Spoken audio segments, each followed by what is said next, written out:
we have in Jesus.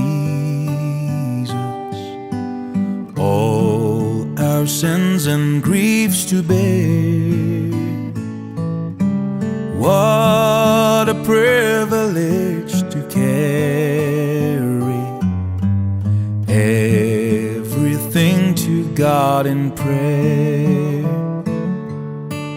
Oh, what peace we often forfeit.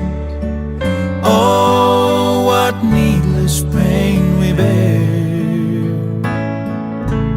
All because we do not care.